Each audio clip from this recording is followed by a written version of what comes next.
Oh man, you know what we forgot? What's that? To measure how big your daggone bike is. That's what we forgot. It's a big boy. It's a big boy. What size is that? What size is that? 64. 64. And I think I'm running 54, 56, something like that. But what up, man? Sabian in the building. What's going on, folks? How you doing? How you doing, man? Hey, Tell people a little bit about you. Where you from? What you do? All that good stuff.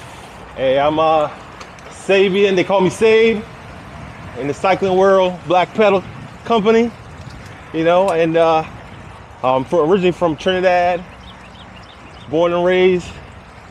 Came over to the U.S. Been living in touch base in New York a bit. Went to school in Maryland. Finished up high school in Northern Virginia. Yeah, so spent the majority of time in Maryland, Baltimore, a little bit in the city, Baltimore County. Been living out here in Charlotte a couple years now, coming up on what, 10?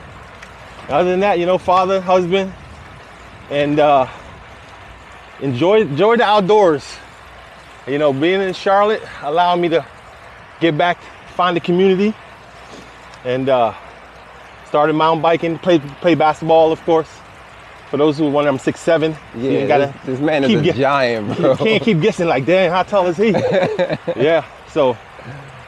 As y'all can see, man, as you can see, I am, some would call it 5'11", some would say 6 foot, depending on who you are, how you feel. But I'm, 6 foot on a 54-inch bike, and Sabian has a freaking 64-inch bike. This bike is fucking huge, man. Yeah, this shout out to Blackheart Titanium. So many of you may be familiar with the War Admiral and my first titanium Haley cycles.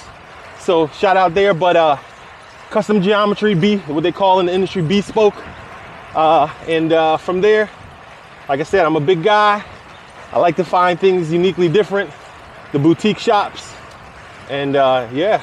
Has a little aero tubing, but we don't gotta get into all the technicals. You know. Nah, tell them about it, man. It's dope. What about it? What about it? So I personally am a fan of titanium. One, it's a bike that you can have for life. You can travel with it. You ain't gotta worry about it crashing, and the durability. Also, is prone to rust resistant. So. Again, you know, it gets wet, wipe it down, it gets scratched, use a little light bristle, get it out of there.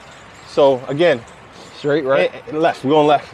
And it's fast. Like, folks think the old generation of titanium riders are 70-year-old, 60-year-old who hung it up, or, you know, but the ride quality is superb. What rough roads? There's no such thing. You're good, you can keep talking. Mic's always on. Yeah, so, but like I said, it's a custom size. It's a 64, which is huge. It's like basically like a double XL frame. Got it hooked up with the new SRAM Red. Shout out to SRAM. And NV fork. Shout out to Boyd Cycles. They have the wheels. Boyd's a local rim builder out of Greenville, South Carolina. So we like to support, you know, our local backyard shops. What else? That's it, NV everything, NV fork, NV seat post. But at some point, you gotta check out this stem. It's called a coefficient handlebar. Look it up, coefficient. Coefficient handlebar.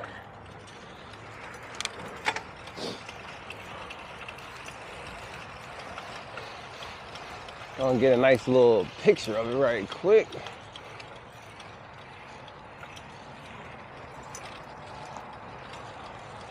So how many bikes do you actually have? Oh man, I got making a right turn. Heart rate.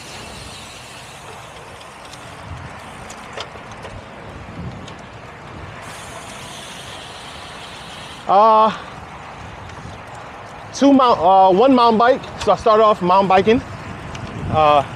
That's where my joy for adventure began.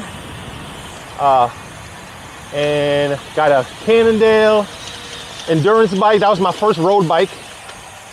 So funny story about how that goes.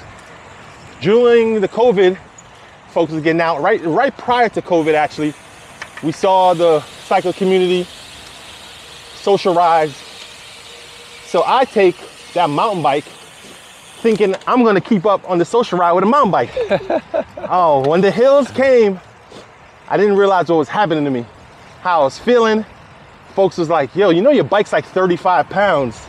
So, and that's when I decided not to go get a bike, but to take the mountain bike tires off and put road tires on the mountain bike, thinking that was gonna be the savior to it all. It was not. So then I bought that, so I got Cannondale. And then what I kind of discovered in the cycling industry was there isn't a lane for big and tall cyclists. Okay. They struggle, manufacturers struggle with the molding. So just so folks know, the monocoque frames that you guys see, a lot of times it's a one piece. Basically, it's a jig that they infuse the carbon or weave the carbon. And to get a jig created, it's created for all different sizes.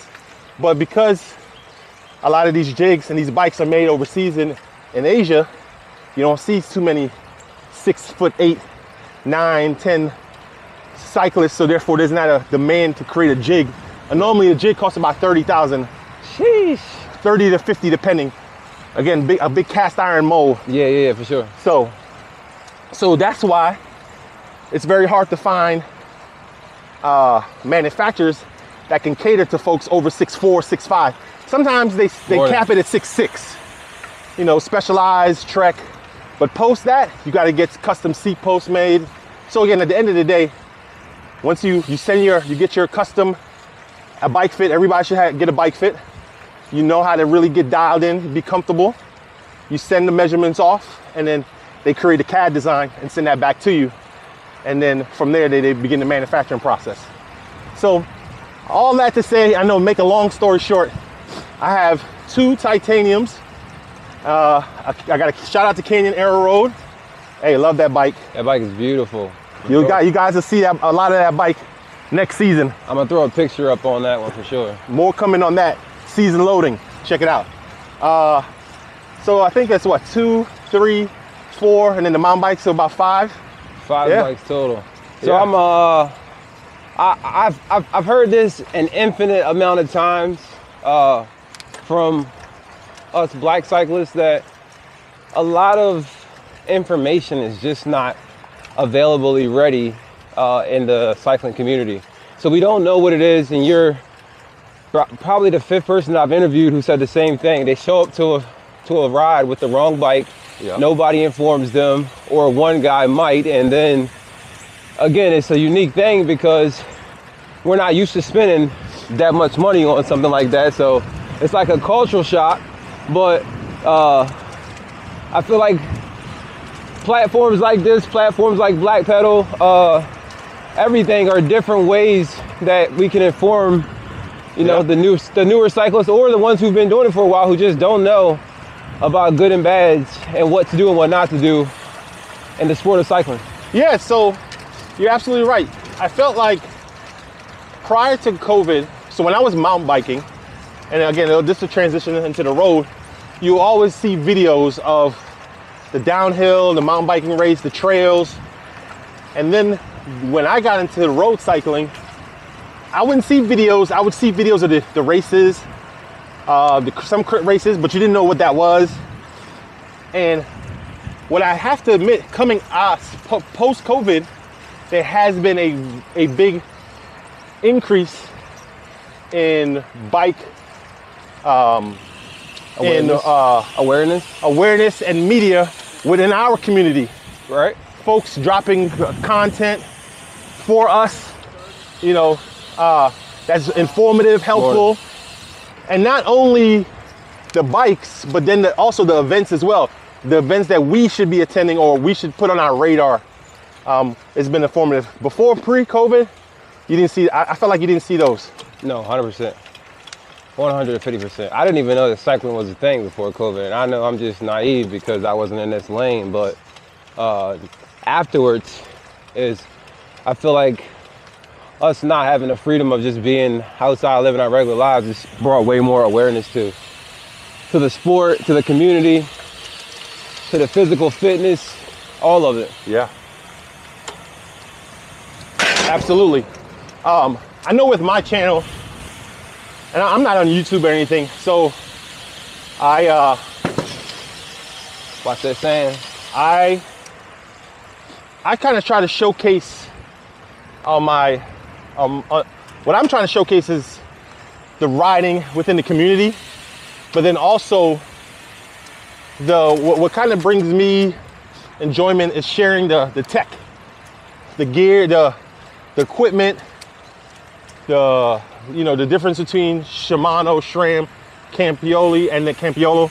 And then you have the Chinese brands that are coming in so people can make informed decisions. I feel like we always watch what the other folks present, and we're supposed to run out and try to make this buying decision based on. I'd rather hear it coming from someone like us, who looks like me, who represents me in the community, and get their real world feedback, not the brands pouring into other folks, but they won't pour into us. I love that. So that's something I'm hoping to change. I appreciate the ambassadorships that I've been able to acquire, secure, and continue to promote.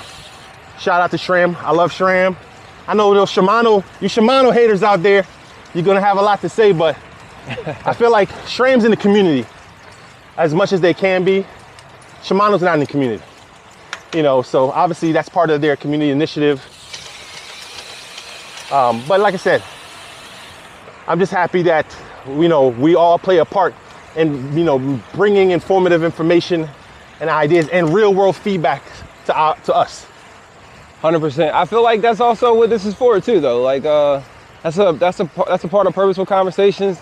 On the sit down version, but that's also a part of Ride with Ty. Cause yeah, before I met a lot of you, I never knew anything about this. You know what I mean? And like, even with all the information that you taught me yesterday about the bike overall, even with the Insta360, like, it's just so much tech that if you're not informed or you're not looking it up, you don't know. And then it's kind of like a revolving door with like any of the major big podcasts. They only promote or interview celebrities, right? So then what are you going to do? Just buy what they buy? Yeah. If you can afford it, one, but they don't even know. They're getting paid to even use it. So I agree. I believe this platform, your platform, and all of these more modern and up-to-date younger platforms are unique because they have the opportunity to share that. That's the fun part. How you doing? Who doesn't like to go downhill?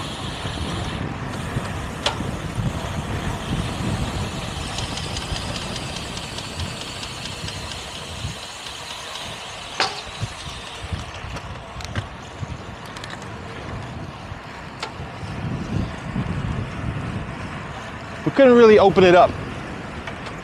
We'll come back there. We couldn't really open it up because, one, this bike that we were talking about earlier, it's the first time I'm riding it. We just spent the last 24 hours building it up from scratch, from frame only. So just kind of put it through its paces, nice and easy. But back to you were saying on the platform, you're right. So now it's like, now we have the more people that we have out there, the better. What I want to see, and this is not a challenge, this is just something I would like to see more of. I would like to see more of our sisters come onto the platform and share their experience from riding from a woman's perspective. Try to maybe find a woman that can speak from the gear side of things.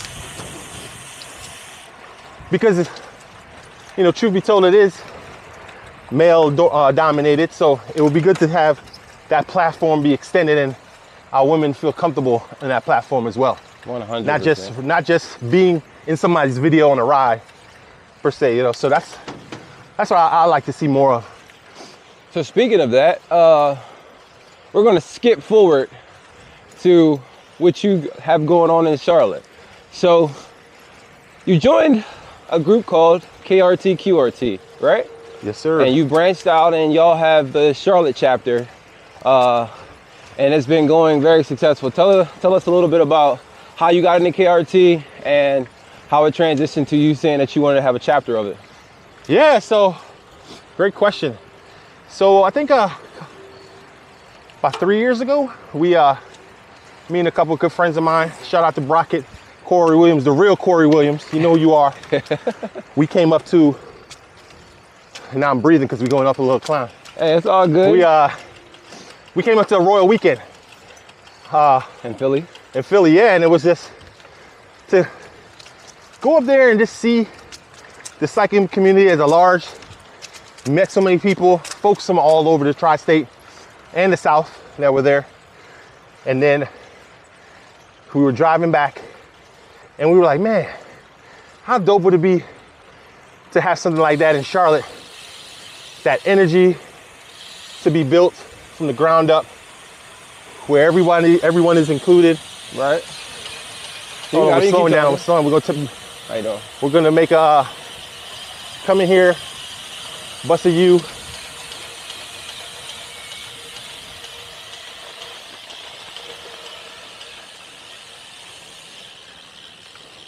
And then, so the interesting thing about it was we were like, sometimes when you want to do certain things, you gotta learn not to depend on it and just get out there and do it yourself. 100%. So me and those individuals I just named, we just started meeting up and we just ride.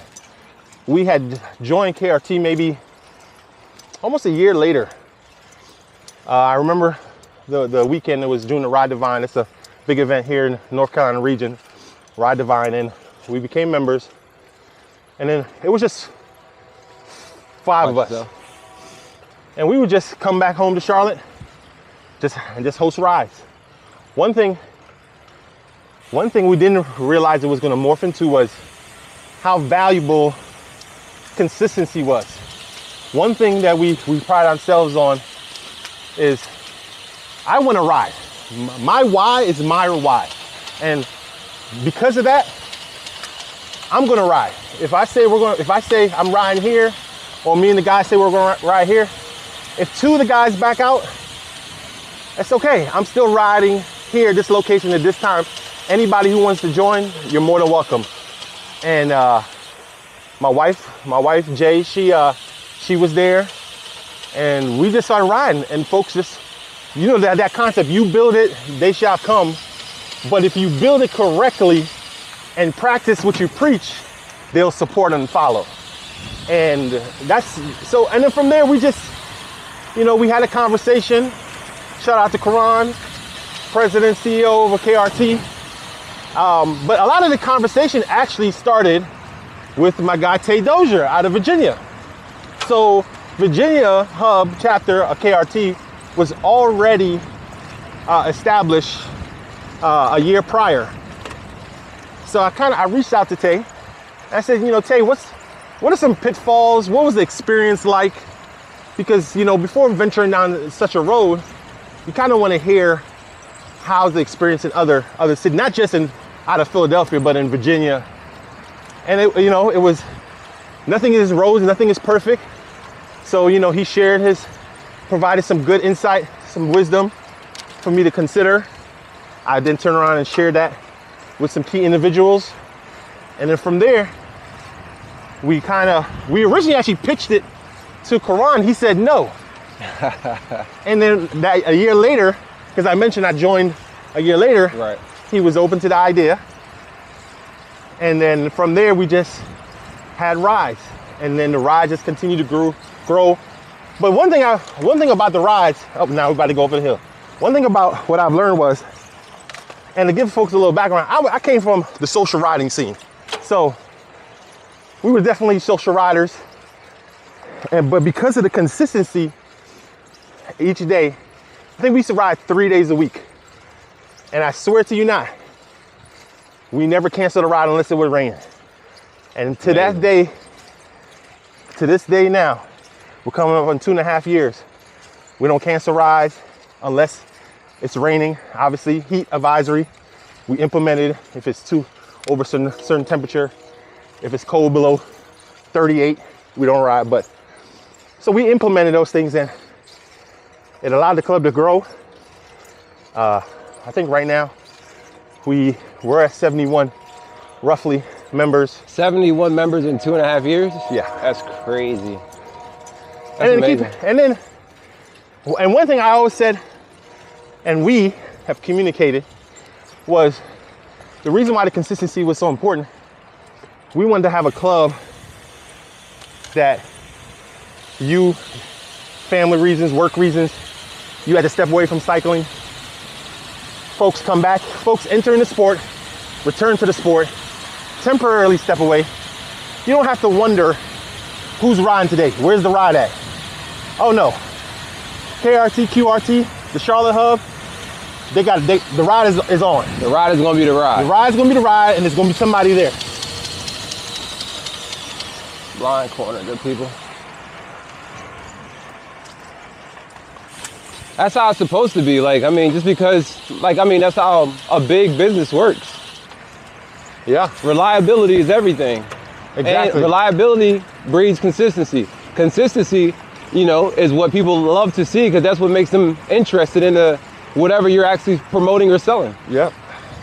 And so what are we selling? So what we're selling here in Charlotte is, if you want to get better, if you want to travel, you want to grow within your cycling ability,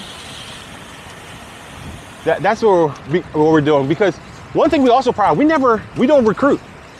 We go to rides, we show up to our rides. We do not tell people come sign up and join us. We let our actions and the ride experience speak for itself. Now, some people are going to say, oh, that's a lie. I know you try to recruit someone.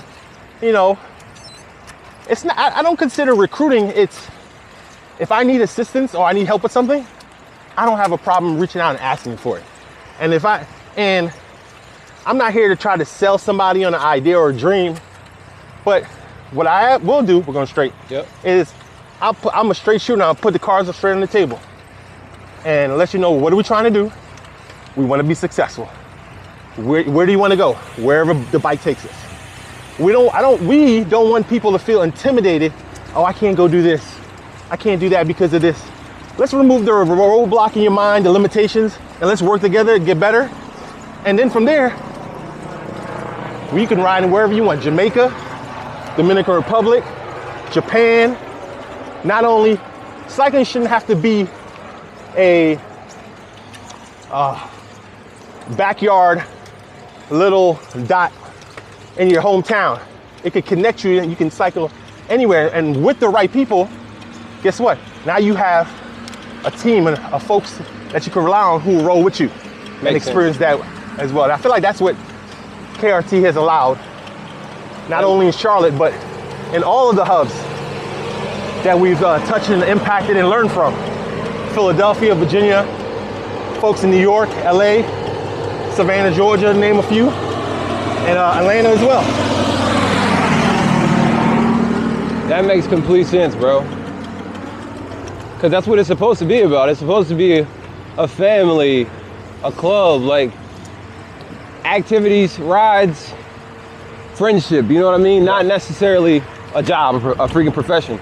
And if that's what you want, then you can volunteer and assist.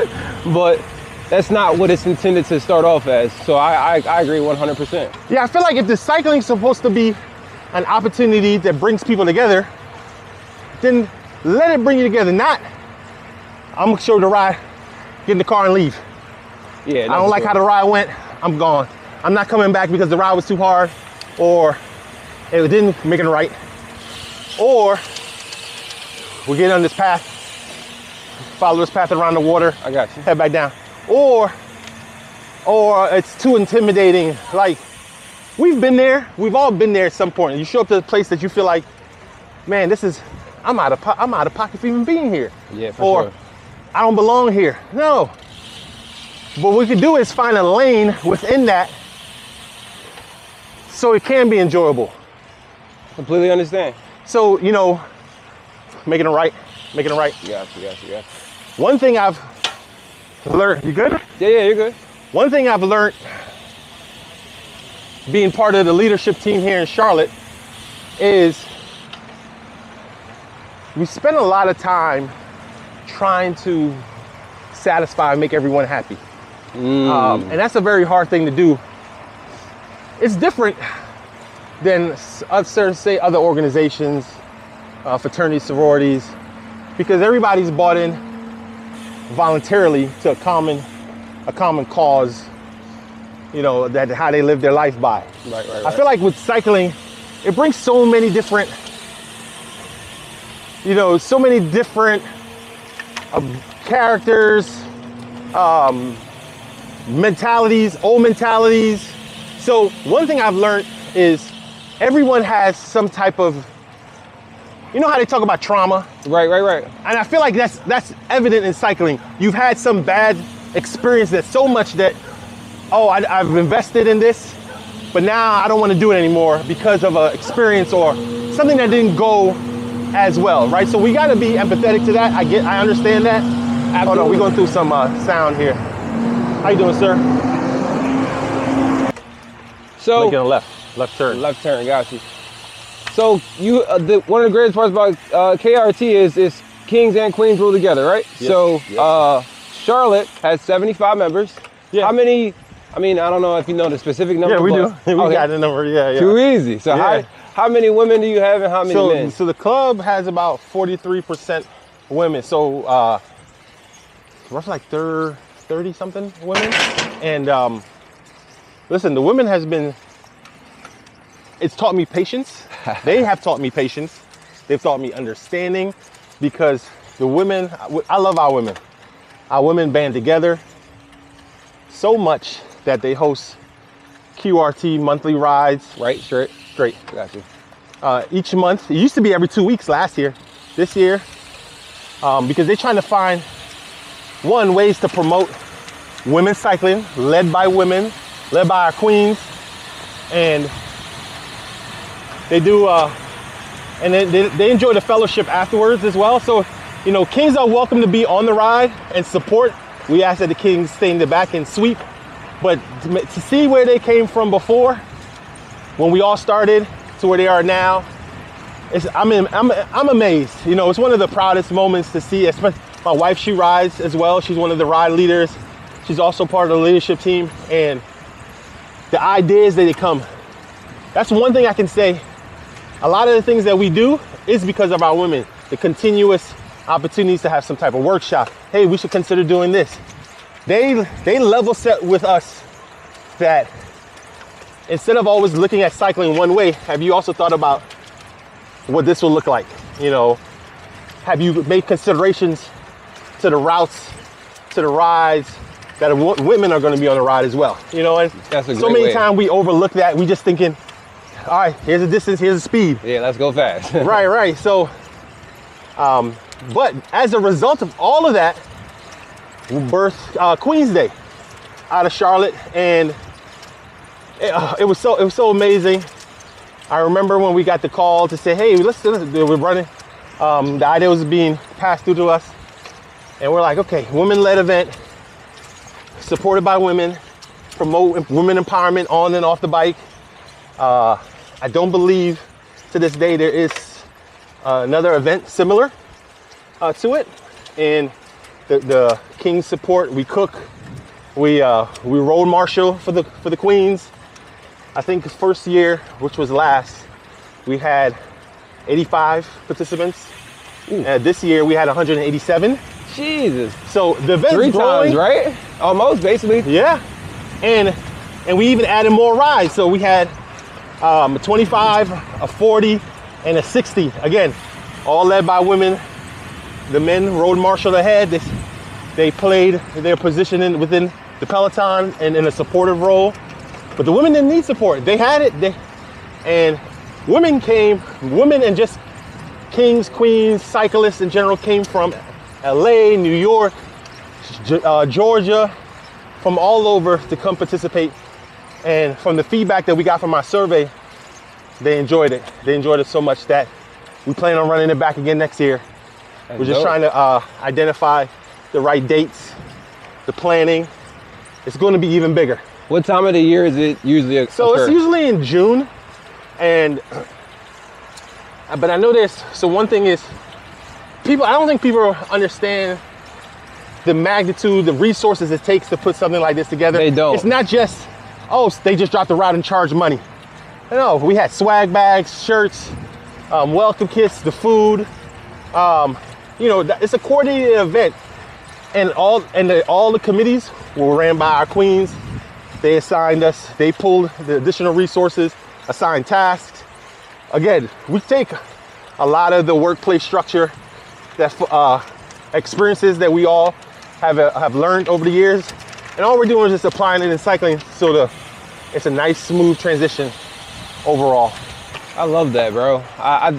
So make sure all of you good people tap in sometime around June 2025. Yeah, we'll make the announcement at the January's when we'll make the official announcement. But listen, it's gonna be big. Be on the lookout for a pool party as well. Everybody love a pool party, especially in the summertime. Everybody love a pool party. Come to Charlotte, man. Pull up on Queens. And we have a lot of activities off the bike too, so it's not just rides. We literally plan weekend full based off of the minute you come in town to Sunday you leave out. That's love, bro. So we got a lot of queens, we got a lot of kings, we got a great Queens Day. So let me hold on, we got somebody coming in hot. We're going straight? Yeah, we're going left. Got you. My man was coming in hot. So question for you, back to the group, the Charlotte chapter. So you were saying how consistent you are with the rides and all that good stuff. So are your rides open to the public, or? Yeah, we have all our rides, 99% of the rides are open this year. And we encourage cyclists to come. As long as you review the guidelines of the ride, you find the pace group that suits your abilities. We're not about wear your kit, wear your favorite kit, wear your club kit, represent. We do have our own once a month private ride just for our team members. That's again, as the club continued to grow and we saw so many people come from far, from other clubs as well, we wanted to make sure we focused on our members, so we didn't get lost in the whole translation of everybody's getting better, but you have another group of folks, members that may not have the opportunity to piggyback off of the knowledge of the experienced riders. No, for sure. So that makes sense. we have that monthly ride, and the great thing about the monthly ride is one set pace, one set miles, it doesn't change. 40 miles, pace about 16 to 17, and we always fellowship with brunch afterwards. And we don't miss a beat. It's always fun, and there's always a learning opportunity. And the joy of the team ride is when you see those all the members hit new PRs that they never thought. I wouldn't say they would never thought. They didn't think it would happen, whether so soon or today. Absolutely. That makes complete sense. Go ahead. It's all you. Yep. So that's the joy.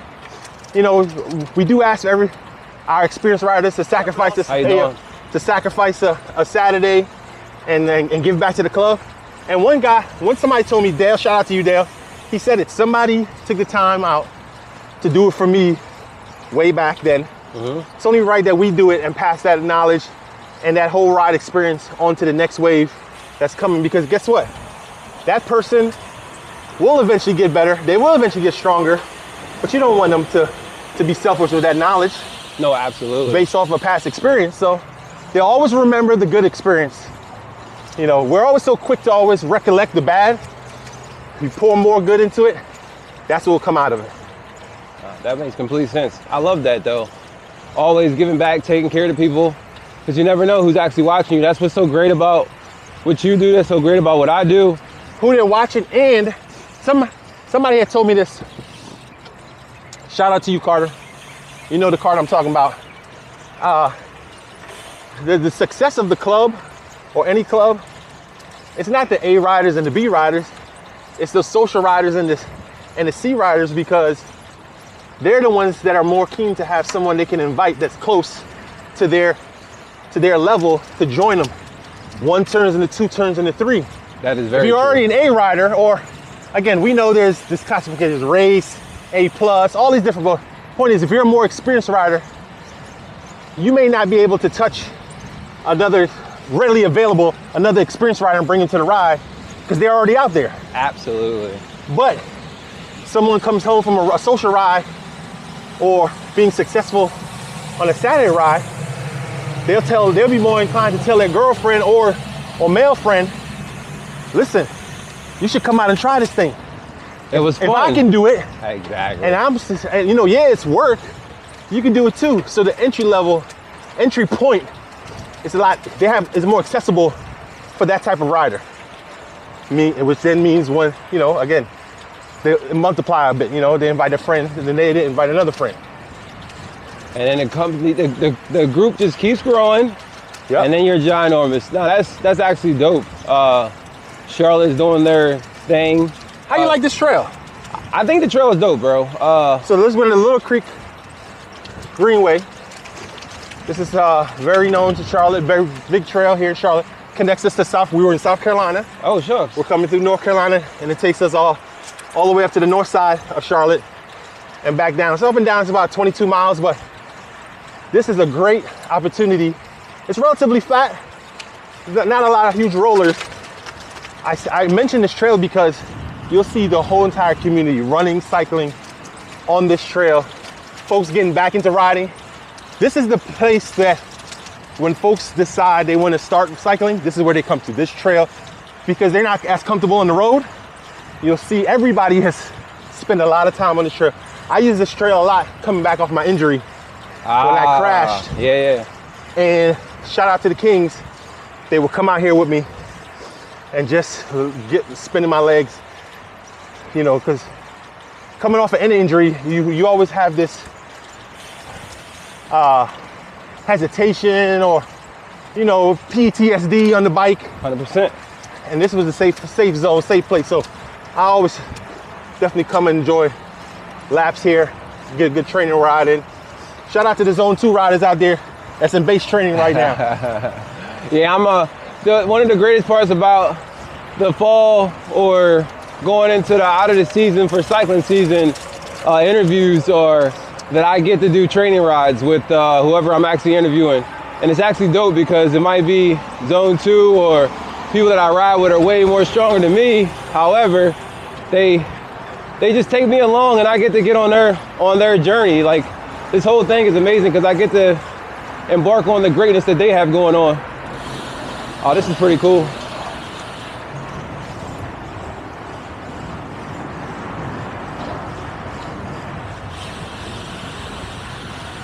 And it's the flattest route that we have available in Charlotte. Charlotte's known for rolling hills. You go out a little further, you got mountains. It doesn't get any flatter than this route. We ain't got nothing else. So this is a great way to come and get your work on your cadence, get your base in. If you're on a structure program, this is the place to do it right here. Tell us a little bit about the accident that you suffered. Yeah, so went up out of town trip and it was wet. Very wet. Very wet. It was raining. I've ridden in the rain before, but what I wasn't familiar with, the yellow lines in Pennsylvania is like slippery rock. You touch the yellow line, down you go. It's different here. It's a different type of paint, a different type of asphalt. You know, we don't have that much snow. So we're just cruising downhill, 20 miles per hour, and all of a sudden I blank out. They told me that I hit the yellow line, the bike slid from under me, went sliding down the hill, had a concussion, broke a clavicle, a complete tear, had to get surgery. So that took me off. This was 23, 22? No, this was last year. Yeah, 23, yeah. Yeah, this was just last year. So I literally just got back on the bike October of last year.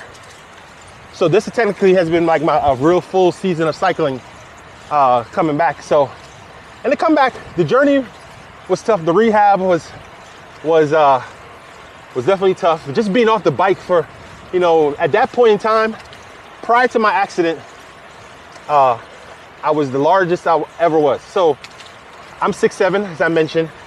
I work from home, remote. So shout out to the remote workers. You know what I'm about to express. I've been working remote for 7 years.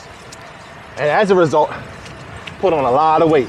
Absolutely. You get caught in the house, just continue to work, not getting any fresh air. And I ballooned all the way up to 330 pounds. Sheesh. And in one winter, I lost 40 pounds in one winter. So I definitely, one, believe in the winter training programs. If anybody's riding or doing anything in the winter, definitely continue that. So obviously coming off of that weight loss, getting back to a weight I was excited about, because I finally found something that kind of checks my box. I get to travel, I get fitness involved, I get to meet new people, just experiencing new things. And as a result of that accident kind of set things back. Well, you know what? But during accidents, it's how strong mentally can you be. Honestly speaking, the team that I'm around, and when I say the team, I'm not referring to just QRT Charlotte. I'm just talking about the morning, man. I'm just talking about the members from a distance that reached out, just checking on me, making sure I'm doing okay. How's the rehab? Shout out to Kenny, Ohio Kenny, you know you are. Oh, man. You know, and because of that, it made me motivated to want to get back out. Not, oh man, I can't go out and ride anymore with those guys. And as a result, I want to be motivated to come back out. Folks saw my motivation, know what I wanted to do, and they reached out and be like, hey, come on, let's get in the Greenway. We'll ride with you 6 o'clock in the morning, dark, pitch dark. We out here. It's black out this mother. Yeah, no lights. Yeah, we just out here with lights, and it was like 4 or 5 of us. Just, those guys didn't have to do that, though. But I appreciated that, and that's helped me. That's dope. You actually threw in traveling. How does that correlate? So traveling, well, it's a two-parter, right? Uh-huh. So the first part is, were you in any other groups before KRT? Yeah. So I was cycling groups. I was in here to Charlotte, Bank City Bike Club. I was in there for 1 season. So yeah, that was the one club I was with prior. All right. And then in the mountain biking world, we weren't in any type of clubs. We would just go out on the trails and ride. So the mountain bike community it's not like the road community. I feel as though it's definitely distinctively different. 100%. So, but they blur the lines a little bit now with the gravel, but we can get into the gravel later. So the question is, do you believe that, well, I mean, I want you to say your own version, but yeah. Do you think that, what do you think makes KRT more unique? I don't want to throw shade though, because that's not what we're here to do. But what do you think how do you feel as though you are making KRT better? Or what do you think that KRT has brought different that all of the older historic cycling clubs that you've heard of are different than KRT? So that's a good question. Also, I want to give a shout out to the Cannonballs, oldest cycling club here in Charlotte. Shout out to Cannonballs. 1993. So yeah, they've been going strong, representing, holding it down out here. So what I've learned, it was like left, right? They're going left. Gotcha. It was like a need. I kind of was looking at like what's missing, and then not necessarily that something's wrong, but so when I was riding at the time, again, I don't know what it was like historically in Charlotte, but nobody was riding in the winter. Not as a group. The rides would come to an end, and it's like, okay, we'll see you in the spring. And if you knew someone who was going on a ride, you get invited, or you go on a ride, or you just ride by yourself. And in the wintertime, that's definitely not motivating, and not as motivating compared to if the club or a club comes out and rides. So the opportunity the club provided was, once we had members, and even before the members, we started winter riding with like 7 of us, and it just grew. Folks saw what we were doing. They wanted to be a part of that. They wanted to take in and, 1, learn about winter riding, and 2, the sense that riding has within the community. So I feel like with KRT, And what we did here within Charlotte is bringing the community together, whether it's our community, and when I say our community, I'm talking about the black cyclist community, Right. together, who wants to take in what we're doing. I didn't think at the time, other clubs were providing that type of opportunity and service to its members at the time. Makes sense. Fast forward a couple years later, 2-3 years later now, I appreciate all the clubs that come through and show love and support and ride with us. And we try to do our best, and we do come through and ride with them. But at the end of the day, only thing that matters is the club first. Club first. That's a great mentality. Because when you put the club first and its members, folks then know you care. And you know, and sometimes you be like, well, why are you doing this? I'm doing this, and I'm taking full responsibility because this is what the club members have asked for. And when you're in leadership, you do have to listen to your club members. Now, keep in mind, one thing we talked about within our club is everybody has a voice. Everybody has an input, a say. It doesn't necessarily mean everything everyone says is going to come to fruition and happen, but the great thing about our leadership team is we take everybody's thoughts, opinion into consideration when we discuss actions that we're going to take. Some actions may not be popular internally and externally, but again, what's best for the club and its members is what we put first and foremost. That's a great way to put it. That's a great way to put it. So, how does, I get that you transitioned from mountain bike into the road bike. You lost a lot of weight. I'm still losing weight too, y'all. Y'all better wait till the summer. I'm sorry, wait till the spring. Springtime, Sabe say he back at it. So what does, I see all this great that you're doing for cycling, but my question is, what does cycling do for you? Why do you love cycling? What cycling does for me? The joy of being on the bike. I'm here for the views. I like the views. The fitness is what it is, because I'm gonna suffer at the end of the day. Absolutely. I'm only suffering them hills. Watch out. But so I enjoy the views. I like the fact that I can travel to a country and take my bike and enjoy everything that country has to offer. On the road, through the city. You know, I always say the best way to see a city or town is by bike. Not by car, not by walking. You know, I've had the opportunity to ride in a few great countries. What are? Brazil. I enjoy Brazil so much. That's dope. Hilly mountains, right? Hilly, but I just up and down Coco. So funny story about my Brazil trip. I get there, flew American. They lost my C-post wedge. Ooh. The screw. Not the wedge, but the screw. Right.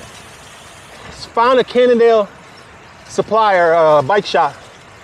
I was walking all these shops. They said, no, you got to go to Cannondale shop. Found one. They were like 15 miles away. I got on the bike with no C-post. And I didn't know what I was signing up for. Yeah. I'm thinking it's just 12 miles. Yeah. But this is in Brazil. Traffic, down, mount traffic. up. And they were shocked when I came in there with no C-post with the screw. Because I had the seat in the backpack. My man was sitting like, yo, I'm about to wreck. I was like, yo. But I enjoyed Brazil. Jamaica was dope. Dominican Republic, you know, they have this event, the Grand Final, Grand Challenge. I enjoyed that. But I'm very excited because I'm going back home to Trinidad for 3 weeks, taking my bike with me. Oh, that's gonna be dope. And I've connected. You know, the cycling has connected me with the cycling community back home in Trinidad. So we're gonna have rides. I'm still keep my fitness going, and all the partying in the evening. But the point is, fitness and the cycling, it goes hand in hand for me at this point. You know, and right now I'm really excited about this next journey. I've been ducking the weight room. But I'm finally vested in. I'm feeling comfortable again, slowly but surely. So not only does as I mentioned, cycling is bringing me the views, the opportunity to see the world. You know, there's some other international trips that I'm actually going to as well, that I'm taking the bike with me. But the fitness, I feel like the fitness is the key. And that's a result of the riding. So Watch yourself, watch yourself. Good morning. And the community, if I had to put it, even though you didn't ask, if I had to put it if I had to put it in order, I would say the views, the fitness second, and then the community third. You know, because being on the bike should bring you some type of pleasure. Absolutely. I mean, everything, I understand you're gonna burn calories, you're gonna suffer sometimes, but when you look at it, what are you doing it for? The places and the mountain ranges and the things you see in the ocean, I rode in Hawaii, and I'm just like, because I had some decent level of fitness, I was successful to ride in Hawaii solo by myself, and it was enjoyable. I got back home, was telling my wife, telling friends about it, and people will follow me on the channel, and they were like, man, where are you going to next? Or what are you about to what's going to happen next? No, for sure. Going from road, off-road, that's what it is. And then the people you meet along the way. Absolutely. People who hop on your wheel, they say go ride with you, where you from? And then all of a sudden you say Charlotte or whatever city you're in, they know somebody there. Oh, how can I look you up? You know, I'm gonna be in your city. One thing I also like about the community is with the club, we're so connected that we randomly will have people from out of town who follow the channel, the page, KRT network, and be like, hey, I see you guys are having a ride.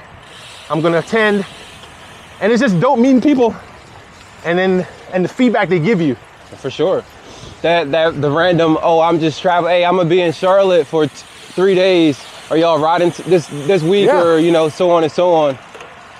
But that's what clubs are, like you said, the consistency. That's what clubs should be for, to be able to bring that consistency, well, make the consistency available to whoever's a part of KRT, QRT. Yeah, exactly. Man, I had a great question in mind. What's that? I lost it. I lost it. Oh, I'm tripping. So, where can everybody find you at? Like, yeah, we are socials. the BlackPedal company on Instagram. I think we're going to definitely be launching a YouTube channel next year. Okay. Because we're gonna have got some big things coming. We want to document. I want to bring a different. It's not going to be different. It may not be unique. Everything's But- unique. Yeah. So I'm just going to figure out how I'm going to add this to the YouTube, because I like documenting, because I came from, so one of my other passions is photography, right? So I've been shooting sports photography since my kids were little. Okay. And it's allowed me to grow into studio work, shot weddings, countless weddings. I've shot, this is way before cycling. I've had an opportunity to move up past press credentials to shoot sports for the Charlotte Observer. Thanks, Charlotte Observer, for giving me that opportunity. It opened up so many doors. But when within photography and videography, well, really photography, because once upon a time the two didn't cross. But now you get into the video, you just get into, I just want to be able to capture the moment and showcase what's happening. What can the bike bring based off of the places we go, the people we interact with. You know, I had an opportunity to go to Cuba, and I did some street photography. I did some in Colombia. I submitted one to the National Geographic, so it was just a dope experience, the shots, and I want to be able to bring that to the bike as well. That's dope. And I think that's what makes both of us unique. So when you say it's not unique, it's absolutely unique, because it makes people happy that they get to sell or share their opinion and their story. Because like I said, everybody has their own unique passions and their own unique ways and actions. It's just unfortunate that if you don't pop, nobody knows. Yeah. So both of us have been allowing people that opportunity to share their light. Yep. Absolutely. Yeah, that's the thing everybody asks. After a ride, after you go somewhere, well, how was it? Would you go back again? Absolutely. But then they don't really, it's hard to recollect, you know, because everything becomes a distant memory. Yep. Unless something uniquely was changing for you on that particular ride. And that's why I feel like, this is why pictures are so important. I feel like I'm always saying, hey, let's get a picture before we take off. Let's get a group picture on the ride. It doesn't hurt to take 2 pictures to document this particular ride, because it's always amazing. I remember this. And this goes for anything, family reunions, birthdays, weddings especially. But when we had our club Christmas party last year, and we had everybody dump all their photos, and we just played on the slideshow. The conversations that were had at the table that folks were having about that ride or with that particular picture, there's always a story that comes up behind the picture. Oh, I remember this. This is when we did this. You remember some, and then they remember something funny that happened on that ride. Watch yourself. That's the moment.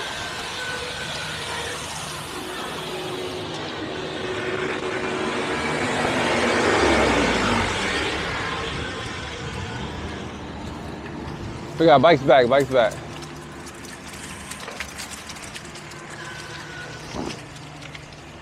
Hey guys. How you doing? How you doing? Hey, what's up, How buddy? you doing?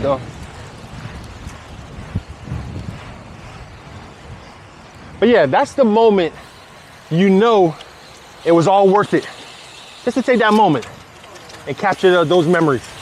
I agree, 100%. I'm big on pictures, bro. I got like 9,700 pictures on my phone right now. And I would say, I'm pretty sure when we just printed off baby girls one year, we had like 3,000 pictures, bro. Yeah. So we print them all off, make a collage, and she gonna see it. And we'll do it every year so she can get to see the stuff that she'll always, forget, because she's living through it. Yeah, exactly.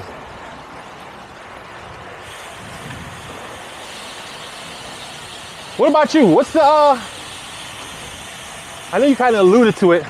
How are you enjoying the Interview and the Ride with Ty series, and what's going to be unique, or what do you have in store for next year? So I think, just to piggyback off the first one, what makes it unique is, again, that I get to be the platform that allows people's voice to be shared. I have the opportunity. I always ask people, hey, would you like to be interviewed? Right now we're on season 2, so shout out to you for allowing this to happen. We tried to get DR, that shit didn't work out, but DR would have been dope. Yeah, well this one works. Yeah. I just think it's great because I get the chance to give back, bro. I tell this story all the time. I've never been the biggest people person ever, but the older I get, I feel like this is my way of giving back. Some people have their different passions and, give to the homeless or whatever, but I'm actually super interested in videography, photography, shit like that. Well, stuff like that. So throughout my busy life, this allows me to give back. There you go. Anything planning specifically, I don't have any major big rides set up because I got two brand new babies. You okay? I think my best opportunity is just to go with the flow, whatever happens. Passing on your left. Passing on your left.